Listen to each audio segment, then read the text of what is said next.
الصابر على قدر الله في الخلق. اللي مركز معايا بجد ده غلبان. ليه غلبان؟ إنه بيهري ويمكت في نفسه ومركز في فضل ربنا عليا وأنا مش قادر أعمل له حاجة.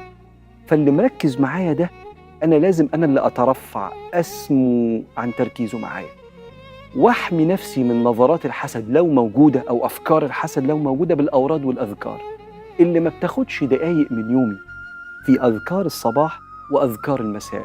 ومستحيل تبقى نظرة الحسد أقوى من الحصون، لأن اللي خلق الحسد هو اللي أنزل الحصون بتاعتها في القرآن وفي أذكار النبي عليه الصلاة والسلام.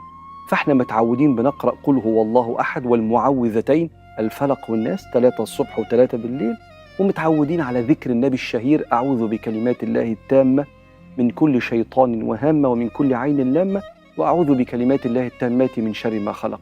ضيف ليها بسم الله الذي لا يضر مع اسمه شيء في الأرض ولا في السماء وهو السميع العليم.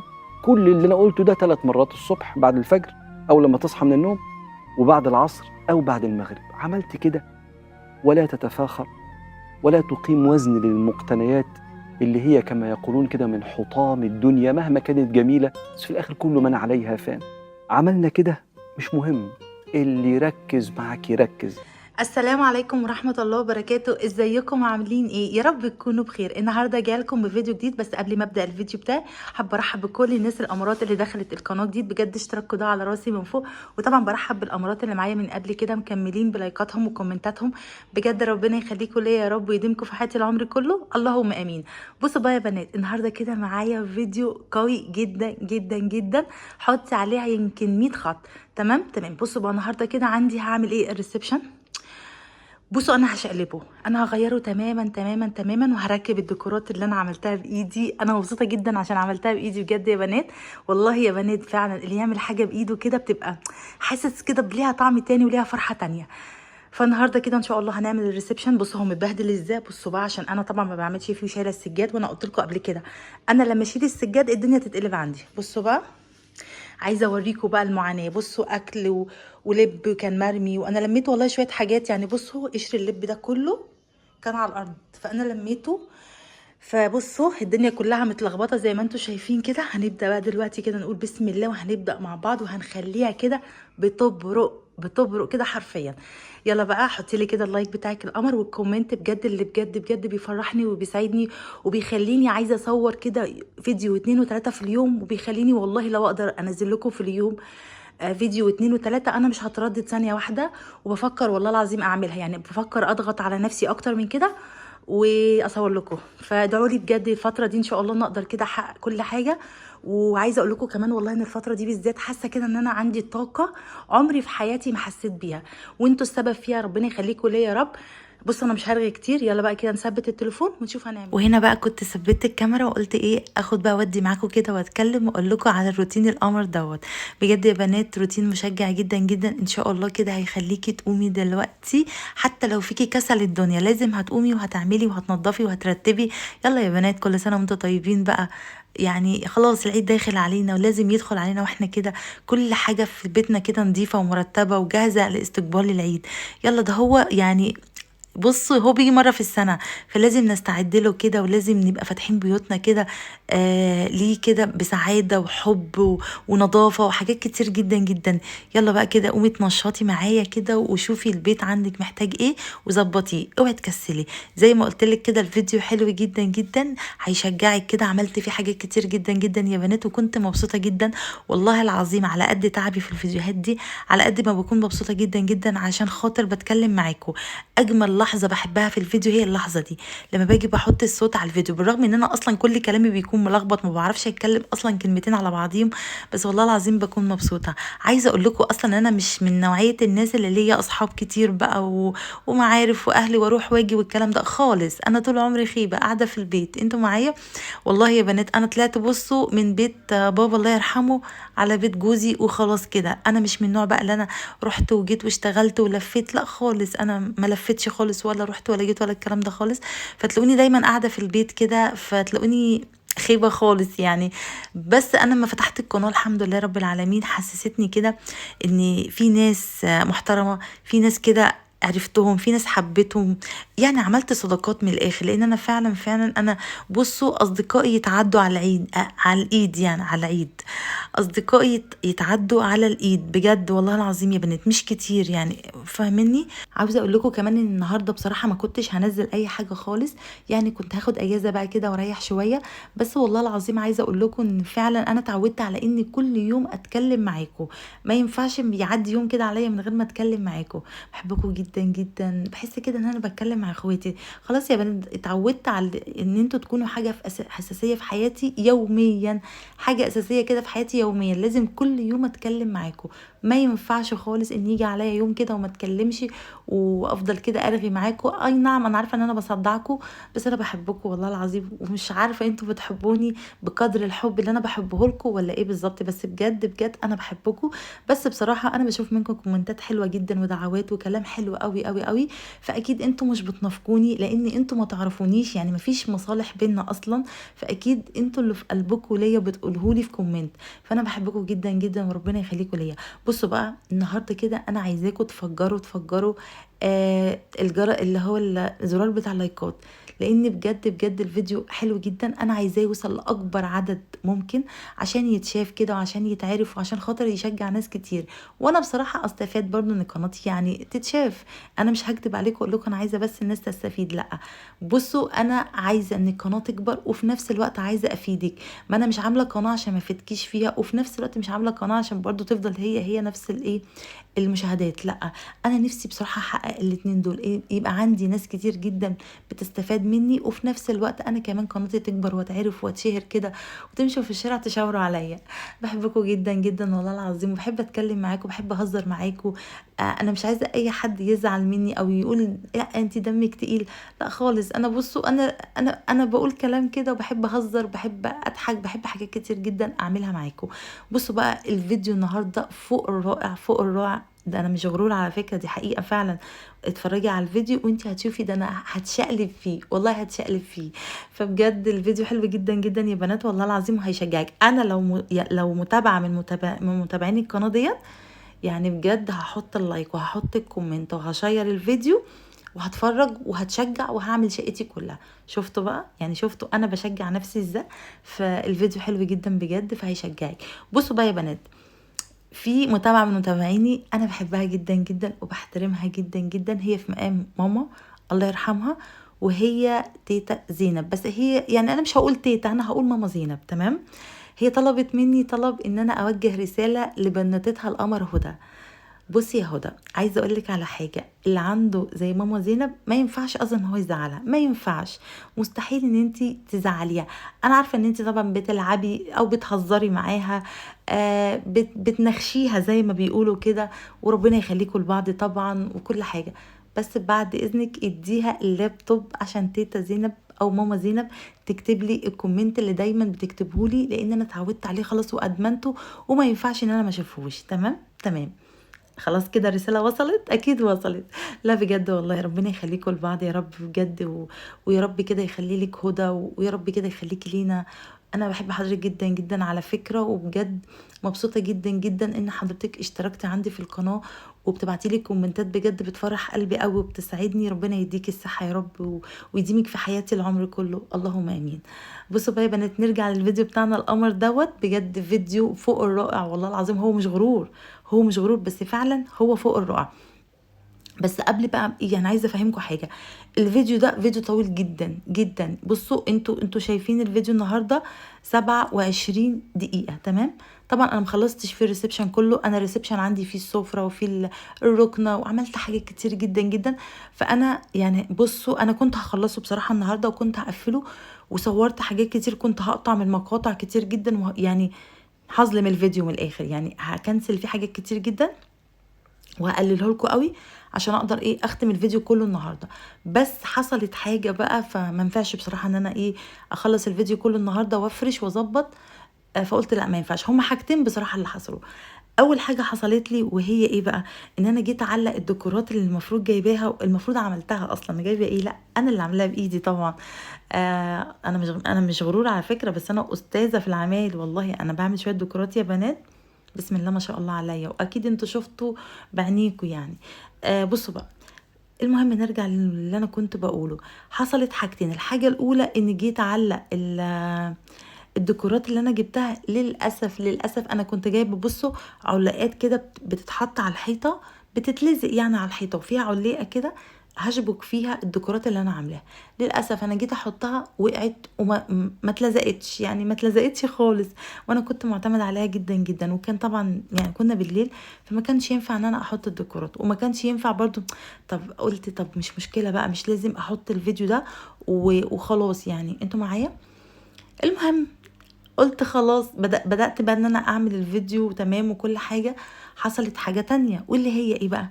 نزلت اجيب السجاد، لقيته للأسف لسه منشفش، محطوط في الجنينة، بس هو مش كله منشفش، الاجزاء بس الاطراف دي هي اللي لسه منشفتش. فقلت لا، اكيد الريحة هتكمكم وهيبقى ريحته وحشة في الشقة، وهيقلب لي ريحة الشقة. فقلت لا، بصوا، انا ماليش نصيب ان انا اختم كل الفيديو، عشان اكيد ربنا شايف ان انا اكيد تعبت في الفيديو ده قوي قوي، وما كانش ينفع ان انا اقص منه حاجات كتير جدا، لانه الفيديو طويل جدا والله يا بنات، وانا صورت فيه اجزاء كتير جدا جدا. ولما جيت امنتج لقيت الفيديو معدي الساعه ونص، ولسه ما كنتش خلصت، انا ما كنتش لسه فرشت عشان السجاد مش منشفش يعني. فقلت لا، انا خلاص مش هقص حاجه من الفيديو، يا دوبك بس همنتج الحاجات البسيطه اللي بمنتجها عادي، وهديكوا الفيديو بقى يعني بكل حاجه عملتها كده، عشان تتشجعي وتقومي دلوقتي حالا بعد ما تقفلي الفيديو. طبعا تحطي اللايك، تحطي الكومنت، تشيري الفيديو.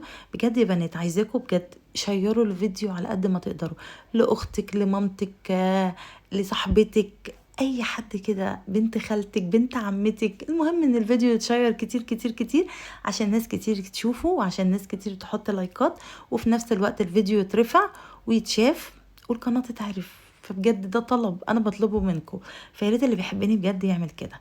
بصوا بقى، انا لميت الدنيا خالص كده. انا الريسبشن عندي بجد كان متبهدل يا بنات حرفيا. هقول لكم ليه. انا لما بلم السجاد اصلا الدنيا بتتلخبط عندي، هم بقى قاعدين اكلوا لب وسوداني ولعب وتنطيط وجري وضرب. انتوا طبعا كل واحده عندها اطفال، اكيد عارفه بيبقوا مع بعض بيعملوا ايه. بجد يا بنات والله انا بعيني. انا صوتي يمكن انتوا دايما بتشوفوا صوتي منبوح منهم، من انا بصوا الجيران كلها بتشتكي، يعني خلاص هيروحوا يبلغوا عني من صوتي اللي بيطلع. والله العظيم بجد 24 ساعة بيضربوا في بعض، بيتخانقوا مع بعض، وانا بقى ايه، خلاص يا جماعه اقعدوا، يا عيالي اقعدوا، خلاص مفيش، انتي قولي اللي انتي عايزه تقوليه، احنا برضه هنعمل اللي احنا بنعمله. فبجد ربنا يهديهم يا رب، ويهدي طبعا كل ولادنا، لان انا عارفه ومتاكده ان الفتره دي بالذات كمان فتره خلاص اخدوا الاجازه، فتحسي بقى ان طبعا سهر وقاعده في البيت، فالعيال عندهم كبت، فبيطلعوا في بعض بقى، بيضربوا بعض. انا ولادي كده على فكره. المهم نكمل الفيديو بتاعنا، وقولوا لي يا هبه، بصوا كل ما اخرج بره الفيديو كده واتكلم في اي حاجه تانية قولوا لي لا هبه ارجع للفيديو من فضلك، فانا اسفه. المهم جيت بقى على البلكونات بتاعتي كده. بصوا انا عندي بلكونتين في الريسبشن، اكيد انتوا عارفين بلكونتين في الريسبشن، بس الاتنين مفتوحين على بعض. فدي كانت اول واحده، التانية بقى الناحيه التانية عند الباب. انتوا فاهمين، اكيد فاهميني. بصوا بقى بدات ان انا كده اغسلها كويس جدا. بصوا انا بصراحه حطيت شويه كوريريكس صغيرين جدا. ليه بقى؟ عشان انا مش عايزه رغاوي كتير قوي قوي. بصوا طبعا مرغي وكل حاجه، بس انا مش عايزه ارغي قوي في الالمونتال وكده، والازاز بحس انه بيجير، انتوا معايا. فعشان كده حطيت يعني حبه صغيرين جدا، عشان ميبقاش فيه رغاوي كتير قوي على الازاز ويجير معايا. جيت هنا بقى على الترابيزه بتاعت اللي تحت التلفزيون دي. بصوا انا يعني خليتها فله. هي بصوا بيضه. الابيض يا بنات من الحاجات اللي بتتبهدل جدا جدا جدا في الخشب في اي حاجه، فعشان تحافظي عليها لازم تغسليها زي ما انا بغسلها كده. في ناس طبعا ممكن تدخلي بكومنت وتقولي يا هبه في حد بيغسل الخشب هيبوظ منك. والله ما بيبوظ. بصوا انا غسلتها بتاع 3 4 مرات معاكم في الفيديوهات، وكل مره اقول لكم لا انا مش هعمل كده تاني، انه غلط. بس بصراحه ما بيحصل لهاش حاجه يعني. فقلت بصوا ما هو قدامي حاجه، حل من الاتنين، حاجه من الاتنين دول، لا تبوظ مني لا الا تبقى شكلها معفن. انتوا عايزين ايه؟ انا كهبه لا تبوظ بس ما تبقاش معفنه، يعني ما تبقاش كده ملطشه وسودة كده ومش نظيفه. لا انا عندي تبوظ واغيرها بقى خلاص لما تبوظ مني، بس ما تفضلش مش نظيفه كده واشوفها بعيني كده، واللي جاي عندي يشوفها منظر مش لطيف خالص. فعشان كده انا بغسلها زي ما انتوا بتشوفوا كده، وزي الفل ما بيجرالهاش اي حاجه خالص والله يا بنات. بصوا بقى حصل لي ايه هنا. هتتصدموا معايا والله العظيم.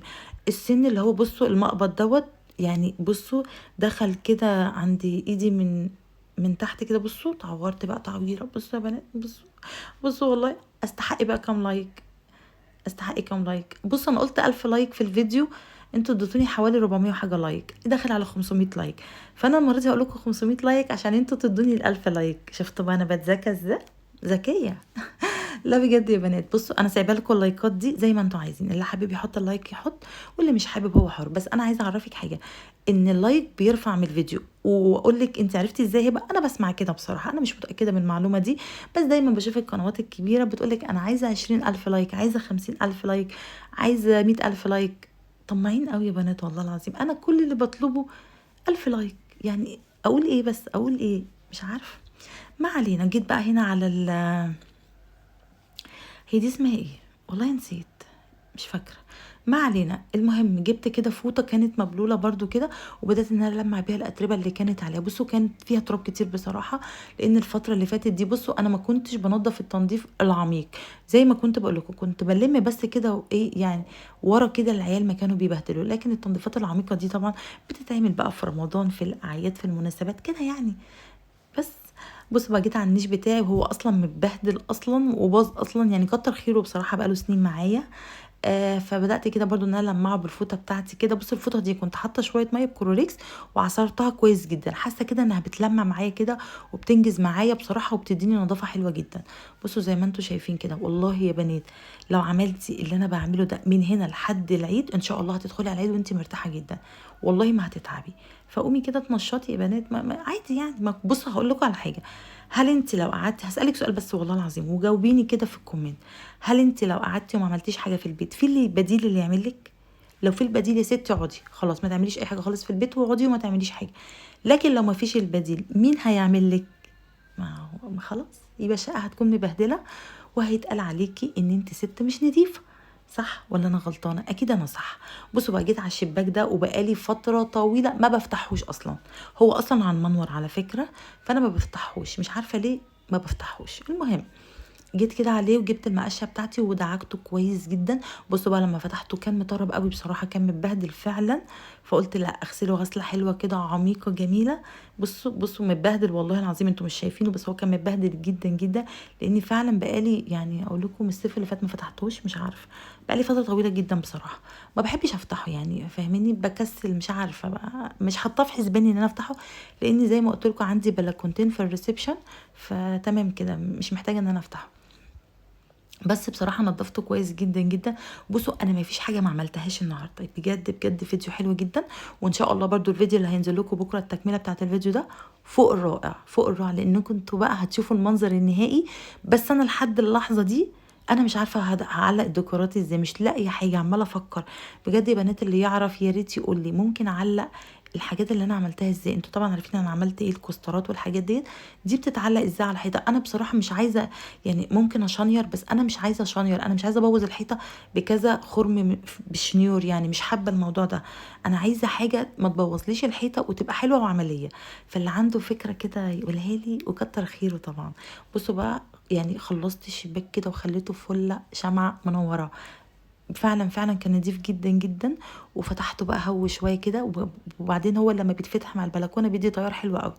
بصوا بقى النجف ده، يعني انا نظفته تنظيفه عميقه حلوه جميله، لان بجد بصوا الدبان بقى بيعمل عليه الحمام بتاعه، البيبي بتاعه كده، فبصراحه بيتبهدل يعني. بس بعمله مش بكسل اعمله عشان يبقى منظره دايما حلو بصراحه. بصوا دايما بعمله كده، ما بكسلش عنه، دايما بعمله. فنضفته كده. بصوا هو الاسود انا ما بنضفوش قوي، اللي بيتبهدل عندي او اللي بيبان عليه هو الجزء الابيض اللي تحت. طبعا انا طفيت النور عشان ما اتكهربش، بس مش فاصله النور، انا طلعت برضو غبيه، انا طفيت بس الزرار لكن ما فصلتهوش، وده كان غلط مني، لان الفوطه اللي معايا زي ما قلت لكم فيها كلوريكس كده وميه وكده، فكان ممكن ان انا اتكهرب. بس الحمد لله ربنا ستر وما اتكهربتش. بعد كده نزلت ولعت النور. بصوا النجفه نورت كده يا بنات وزعزعت. بجد انا حاسه كده ان انا مبسوطه جدا، حاسه ان انا منتعشه عشان انتوا بتشجعوني كده ان انا اعمل لكم. بصراحه كلامكم ليا والله العظيم اكتر حاجه بتشجعني، بتخليني كده ما اكسلش. يعني انا دلوقتي مخلصه الفيديو انا تقريبا خلصت حوالي الساعه 4 الفجر. دلوقتي الساعه 6، ارتحت شويه كده عقبال ما برضو جمعت المقاطع اللي انا هنزلها لكم النهارده، وبدات ان أنا احط عليها الصوت زي ما انتم عارفين. دلوقتي الساعه 6 تقريبا، 6 ونص، يعني النهار طلع خلاص. انتوا معايا، انا يوميا والله العظيم بعمل الموضوع ده، وبقول لنفسي مش مشكله، المهم ان انتوا يعني بتبقوا مبسوطين، ان انتوا تتشجعوا، ان انا اقدر افيدكم. والله يا بنات الغرض الاساسي من القناه دي هو ان انا افيد ناس كتير جدا جدا. عشان كده انا دايما بسيب اللينك بتاع الانستا بتاعي، عشان اي حد بجد يا بنات عنده مشكله وحابب يتكلم فيها معايا، انا ما عنديش اي مشكله خالص. ابعتي وقولي لي مشكلتك، ولو حابه ان انا مثلا اقولها في القناه، وكلنا نحاول نحلها، وكلنا ناخد اراء بعض، بجد هتبقى حاجه حلوه جدا جدا.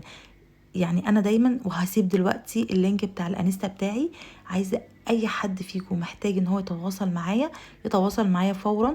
وعلى فكره انا كل مره بسيبه بيدخل لي ناس وبيتكلموا معايا وبرد عليهم، ولو هما معايا دلوقتي يا ريت يقولوا في الكومنتات ان انا برد عليهم عادي خالص، وبيتواصلوا معايا ومفيش اي مشكله خالص.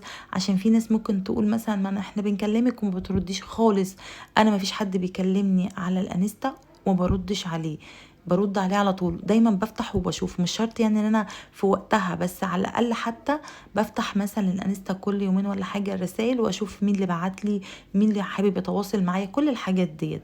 بس كده، فعشان كده بقول لكم دايما ان انا بحب افيدكم، بحب ان انا، لو بصوا يا بنات والله العظيم بقولها لكم من قلبي، انا لو في ايدي حاجه تسعد كل واحده فيكم انا مش هتاخر عليها، ادام الحاجه دي بعملها يعني ما بتغضبش ربنا، وفي نفس الوقت ما باجيش على حد، ما بظلمش بيها حد. انا عناية ليكوا، اللي عايز مني اي حاجه انا ما عنديش اي مشكله خالص. انا دايما بقول يعني اجمل حاجه ان البني ادم يساعد اخوه البني ادم من غير ما يكون محتاج منه حاجه. ما احنا مش شرط يكون في بينا مصالح عشان اقدر اساعدك.